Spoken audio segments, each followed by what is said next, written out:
Una tarde cualquiera, como tantas otras, comenzaba la programación de entretenimiento habitual. El plató relucía con sus luces, los colaboradores charlaban con la confianza de quien repite una coreografía aprendida, y el público se acomodaba en casa como cada día para dejarse llevar por el guión de siempre. Pero esta vez, el guión se rompió. De pronto, sin anuncio previo, sin cortinilla ni música de tensión, la emisión cambió bruscamente. Antonio David Flores apareció de pie en el centro del decorado, mirando fijo a la cámara. Levantó la mano con serenidad, pidió silencio con un gesto seco y, sin vacilar, soltó la frase que nadie esperaba. Acababa de interponer 10 denuncias judiciales contra varios personajes televisivos y contra el propio grupo de comunicación que los respalda. El impacto fue inmediato. Las reacciones no se hicieron esperar, pero antes del caos vino ese breve momento de silencio que solo se produce cuando algo importante está ocurriendo de verdad, cuando todos los presentes, sin decirlo, entienden que el aire ha cambiado de densidad. En ese instante, el programa dejó de ser espectáculo para convertirse en documento. Flores comenzó a hablar sin alterarse, con un tono casi sereno, pero con la contundencia del que lleva mucho tiempo esperando su turno.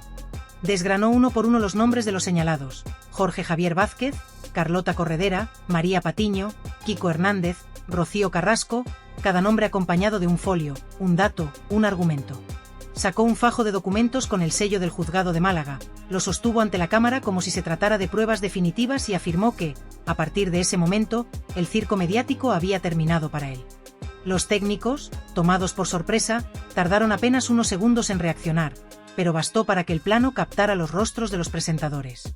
Serios, tensos, por primera vez desprovistos de su habitual seguridad. El golpe no estaba en el número de denuncias, 10 en total, sino en el modo en que se habían presentado, justo en el último día hábil, en la última franja horaria posible, como una jugada de ajedrez planeada con precisión quirúrgica para tomar por sorpresa a quienes durante años parecían tener la partida ganada. Mientras tanto, en los despachos de producción, se desataba el desconcierto. Coordinadores de contenido convocaban reuniones de emergencia, los teléfonos de los directores sonaban sin parar y los colaboradores intercambiaban mensajes con incredulidad: ¿has visto lo que acaba de pasar? Algunos consideraron cortar la emisión, otros propusieron ir a publicidad para recomponer el guión. Pero era demasiado tarde. En redes sociales, el vídeo ya se multiplicaba. Las capturas del momento, con Antonio David en pie con sus carpetas en mano, comenzaron a invadir Twitter, Instagram, Telegram, TikTok. En menos de 20 minutos, su nombre lideraba las tendencias nacionales. Un hashtag con su apellido encabezaba el ranking digital. Había pronunciado 3 palabras clave: reparación, dignidad y limpieza. Y para una parte importante del público, esas palabras fueron suficientes para aferrarse a ellas como quien se agarra a una tabla en mitad del naufragio mediático. La escena, hasta entonces impensable, sacudió el ecosistema televisivo. Porque los que durante años ocuparon el lugar del juez y del fiscal, se encontraban ahora en la posición del acusado. Y no solo en sentido figurado. Las carpetas que Antonio David sostenía contenían informes psicológicos, transcripciones de programas, capturas de mensajes internos, correos electrónicos y hasta audios donde, presuntamente, se preconfiguraban titulares sin haber verificado los hechos. Algunas grabaciones revelarían cómo ciertos enfoques eran acordados antes incluso de que los hechos ocurrieran, o cómo se diseñaban intervenciones para presentarlo al como antagonista, despojándolo de toda humanidad y sin posibilidad de réplica. Quienes han tenido acceso parcial al expediente aseguran que el contenido es demoledor. Se habla de recortes cuidadosamente archivados, vídeos manipulados, ediciones donde se eliminaban matices intencionalmente, declaraciones de expertos presentadas sin respaldo oficial y hasta informes médicos que evidencian el deterioro emocional sufrido tanto por él como por sus hijos. Entre los documentos habría fragmentos inéditos que jamás llegaron a emitirse, otros que sí, pero que ahora, sacados de contexto, cobran un nuevo significado y se vuelven prueba potencial de difamación o parcialidad editorial. Los medios digitales más importantes del país comenzaron a indagar en el Boletín Oficial del Estado, confirmando que efectivamente las acciones legales se presentaron en el límite exacto del plazo legal. Ese pequeño detalle técnico abrió un nuevo debate en tertulias jurídicas y televisivas. ¿Estamos ante una estrategia milimetrada, fruto de asesoría legal de alto nivel? ¿O es simplemente el recurso último de alguien que durante años fue condenado públicamente sin haber sido juzgado formalmente? La televisión del corazón, esa que construyó imperios de audiencia a base de convertir dramas familiares en entretenimiento diario, se encuentra ahora ante el espejo. Porque si el juicio se celebra, será inevitable poner sobre la mesa las prácticas que han sostenido durante años el negocio de la televisión emocional. Ya no se trata solo de lo que se dijo, sino de cómo se dijo, cuándo y por qué. Algunos titulares de archivo han sido rescatados por internautas con ojos de forense. Antonio David destruido, Rocío rompe su silencio, el programa lo desenmascara en directo.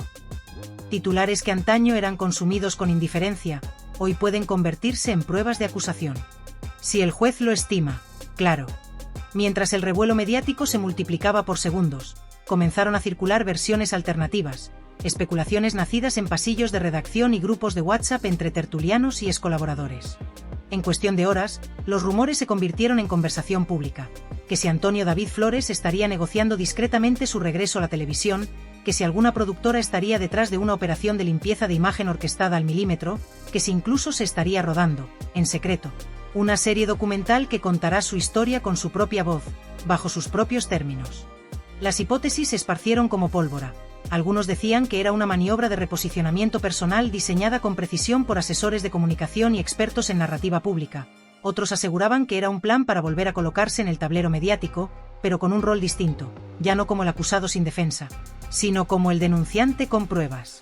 Sin embargo, y más allá de los rumores, muchos de ellos sembrados, otros simplemente fruto de la especulación colectiva, hubo una verdad que se impuso por encima de todas. Por primera vez en mucho tiempo, el relato ya no estaba en manos de los mismos de siempre. Las voces habituales, las que durante años definieron el marco de lo que era creíble y lo que no, lo que debía decirse y lo que debía silenciarse, se vieron desbordadas por una nueva narrativa que no pasaba por su filtro. Esa pérdida de control del discurso fue, para muchos, el golpe más doloroso. Porque no era solo que Antonio David hablara, sino que lo hiciera fuera de sus plataformas, fuera de sus reglas, y sobre todo, fuera de su control editorial. En ese contexto de confusión y sorpresa, las redes sociales se convirtieron en archivo vivo. Clips que llevaban años olvidados comenzaron a resurgir desde los rincones más oscuros de Internet. Fragmentos de programas donde presentadores utilizaban adjetivos demoledores con total impunidad, colaboradores que se referían con sarcasmo, condescendencia o burla, y silencios cómplices que hoy, en retrospectiva, pesan más que cualquier palabra. También emergieron bromas de mal gusto, insinuaciones sobre temas tan delicados como la salud mental, la estabilidad emocional o incluso la violencia familiar. Todo eso se emitió en su día ante millones de espectadores sin filtros ni advertencias, como parte del espectáculo diario. Muchos de esos momentos, en su momento celebrados por la audiencia como pura televisión de alto voltaje, hoy se ven bajo otra luz. Diagnósticos psicológicos lanzados en directo sin ninguna base clínica.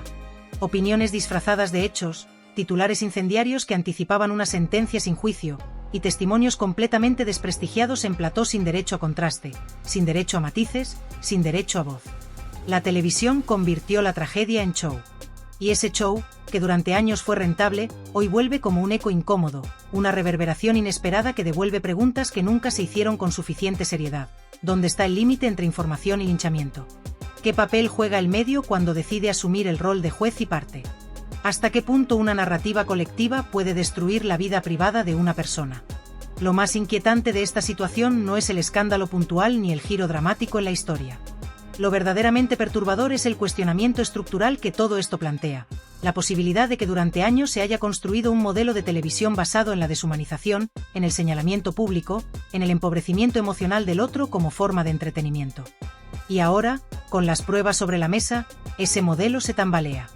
No porque no se haya sabido antes, sino porque por primera vez alguien ha tenido la capacidad y la decisión de ponerlo frente a un juez. Como era de esperarse, la sociedad volvió a fracturarse. Las líneas divisorias que parecían difusas se hicieron de nuevo visibles. De un lado, quienes aplauden el gesto como un acto valiente, una reivindicación legítima de derechos, un intento, quizá tardío, pero contundente, de exigir justicia a los espacios donde antes solo hubo espectáculo. Del otro lado, quienes ven en esta acción una revancha premeditada, una estrategia calculada para lavar la imagen pública y reinsertarse en el sistema mediático por la puerta grande. Pero lo cierto es que, por más que se enfrenten las opiniones, hay algo que esta vez nadie ha podido hacer: mirar hacia otro lado. Porque ya no se trata de un episodio más de televisión, de un escándalo más que servirá para abrir tertulias durante una semana. Esto ha cruzado una frontera. Lo que está en juego es la credibilidad de un sistema entero. Las cámaras ya no apuntan solo al protagonista habitual, sino al decorado entero. El desenlace, por primera vez en mucho tiempo, no está dictado por una escaleta ni por una decisión de realización. No habrá corte a publicidad, no habrá fundido a negro para esquivar el debate. Esta vez, el escenario será una sala judicial. Y allí no hay posibilidad de edición. Lo dicho, lo escrito, lo emitido, cobrará valor probatorio. Y la realidad, cruda, compleja, incómoda, no entiende de audiencias ni de SARE. Solo de hechos, pruebas y responsabilidades. Así, la historia continúa.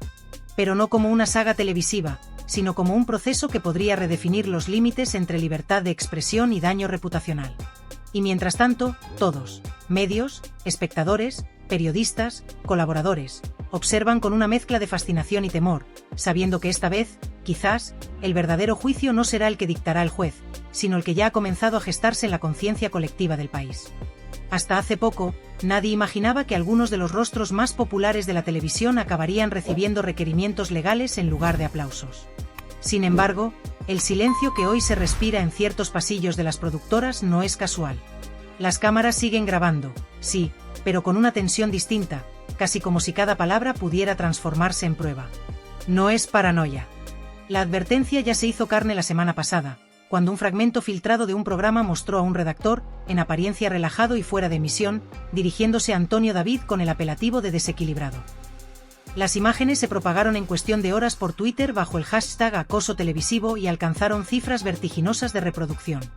La pieza fue inmediatamente archivada por el equipo legal del excolaborador, como una muestra clara y contundente de la atmósfera de menosprecio que denuncian sus abogados, una cultura donde la ofensa se convirtió en norma, donde la crítica fue reemplazada por el señalamiento persistente, donde el juicio moral se presentaba como análisis informativo. Este tipo de materiales no solo tienen valor emocional para los afectados, sino también un peso jurídico considerable. Porque ese clip no es un hecho aislado. Representa una conducta repetida, reforzada durante años, donde los límites entre opinión y difamación se desdibujaron peligrosamente. Ya no se trataba de informar o analizar, sino de alimentar un relato que vendiera, aunque eso implicara degradar a una persona, trastocar su imagen pública y arrastrar a su familia con ella. En este contexto, se comprende mejor por qué desde algunos sectores de la prensa se comenzó a especular con la posibilidad de que esta ofensiva judicial acabase simplemente en acuerdos privados, con cifras bajo la mesa y sin mayores consecuencias públicas. Pero quienes conocen de cerca el entorno de Antonio David afirman lo contrario. Dicen que no busca compensaciones económicas abultadas ni pactos discretos. Que, incluso si el resultado fuese una indemnización simbólica, de €1, lo que verdaderamente persigue es una resolución judicial que establezca lo que durante años nadie quiso reconocer, que fue víctima de una persecución mediática, sistemática y sostenida en el tiempo. Este giro de estrategia desconcierta a más de uno. En especial a quienes pensaban que bastaría con sacar el talonario y redactar una nota de disculpas. Una fuente cercana a uno de los presentadores implicados filtró que ya se tanteó la posibilidad de resolver todo de forma confidencial. La respuesta, sin embargo, fue tan breve como categórica: la dignidad no se negocia. Traducido al lenguaje jurídico, o reconocen el daño causado en sede judicial o no hay absolutamente nada que tratar. Ese tipo de planteamiento pone nerviosos a los grandes grupos mediáticos. Porque una sentencia firme no solo puede suponer un revés económico, también puede abrir la puerta a futuras demandas, a nuevos afectados que hasta ahora no se atrevían a hablar. La televisión, que tanto tiempo construyó relatos a medida, se encuentra ahora frente a una realidad que no admite cortes ni edición. El miedo ya no solo está en la calle. También se ha instalado en los despachos de los accionistas, que miran con inquietud el posible impacto de una resolución pública que cuestione directamente los pilares de su modelo de negocio. Mientras tanto, en los platós reina una extraña sensación de contención. Programas que hasta hace poco hacían del comentario diario su forma de vida, hoy se enfrentan a su propio reflejo. Algunos tertulianos, que durante años se expresaron con una mezcla de desdén y ligereza, han comenzado a matizar sus palabras. Uno de ellos, habitual en las mañanas de la televisión nacional, intentó justificar su estilo con una frase vaga: lo nuestro era humor, no malicia. Pero un psicólogo presente en ese mismo espacio lo interrumpió con una contundencia poco habitual en el medio: el humor sin veracidad se llama difamación. Ese pequeño choque verbal, grabado y difundido en redes, generó miles de reacciones. Porque por primera vez, se cuestionaba en directo el uso irresponsable del dolor ajeno como entretenimiento. Y eso, en un entorno acostumbrado a banalizar el sufrimiento, supuso un antes y un después. Al otro lado del foco, en el plano familiar, la situación se vive con una mezcla de agotamiento y esperanza. En Málaga, la madre de Antonio David abrió hace unos días la persiana de su casa y al ver dos periodistas apostados en la acera, la volvió a cerrar sin decir una palabra. Lo hizo con la serenidad de quien ya no tiene energía para discutir. Según comentó un vecino, doña Elena apenas sale a la calle últimamente, y cuando lo hace es a horas en las que el vecindario aún duerme. Esa imagen, la de una madre escondida, de una familia arrinconada, resume el efecto colateral de tantos años de exposición pública, generaciones que aprendieron a temer al micrófono, a las cámaras, a los titulares. Porque el juicio no se vivía en tribunales, sino en prime time, cada noche, durante años. Las redes sociales han asumido ahora el papel que antes ocupaban los platós. En un directo improvisado, Rocío Flores apareció sin maquillaje, con gesto serio y mirada directa. «Estamos con él hasta el final», afirmó, en referencia a su padre. Aseguró que por primera vez sienten que la balanza se inclina hacia un equilibrio justo. También confesó algo más profundo, que durante años necesitó medicación para poder dormir, tras escuchar cómo tertulianos hablaban de su infancia como si fuera una novela de terror, sin que ella pudiera rebatir ni una sola palabra. Su testimonio se viralizó. Miles de usuarios la apoyaron, otros tantos recordaron cómo, hace no tanto, se la trataba de manipulada, poco creíble, una joven utilizada para reforzar un discurso.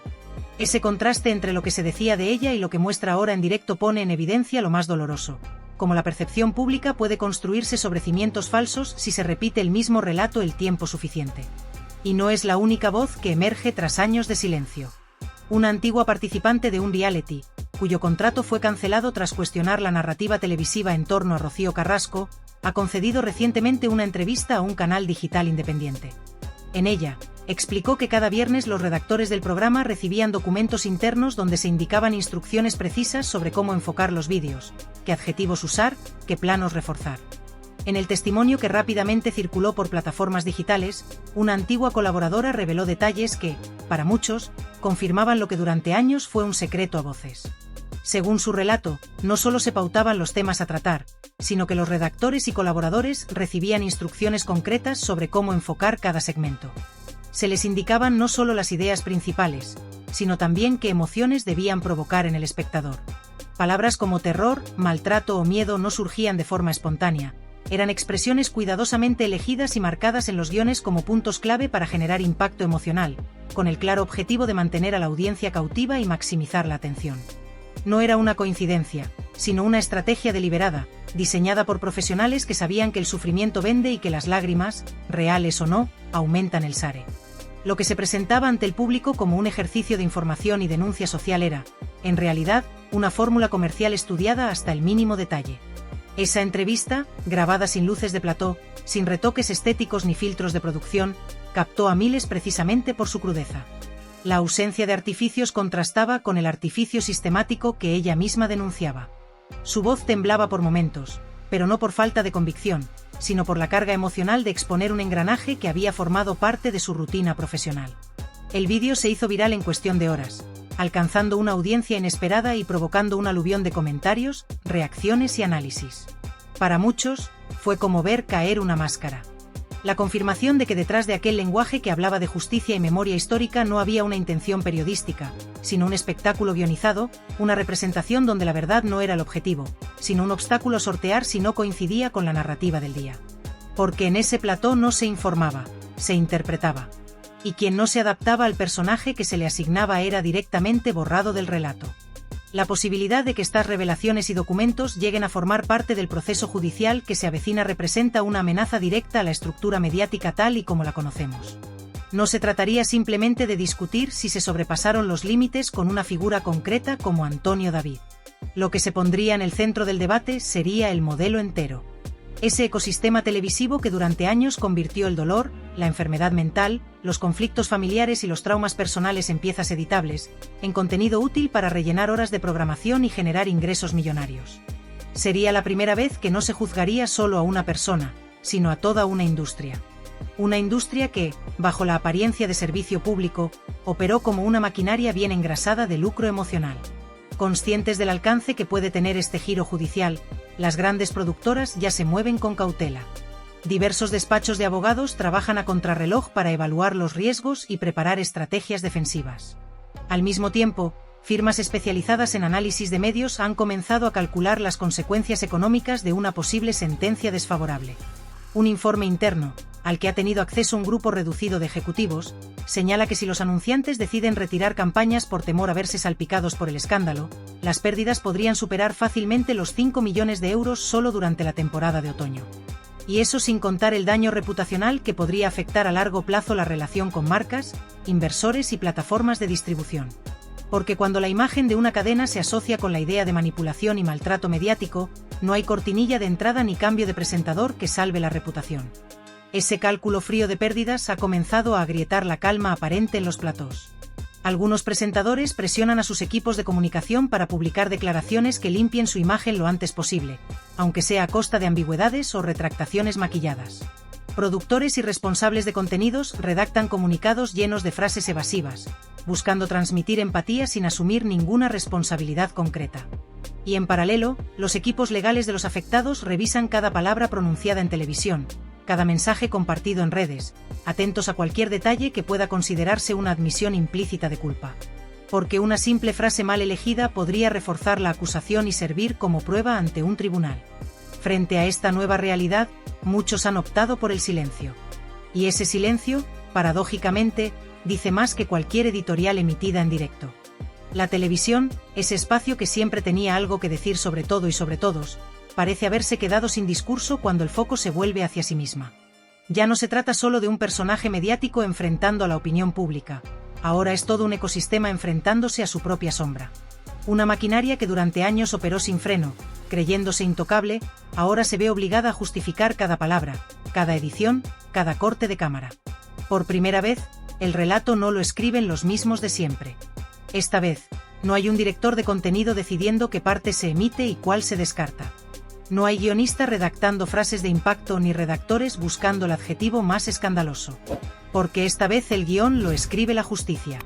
Esta vez, la edición es completa, sin cortes.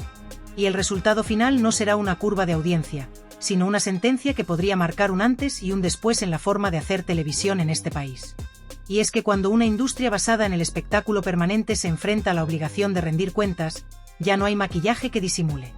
Solo queda mirar de frente a una verdad que, durante demasiado tiempo, se escondió detrás de los focos.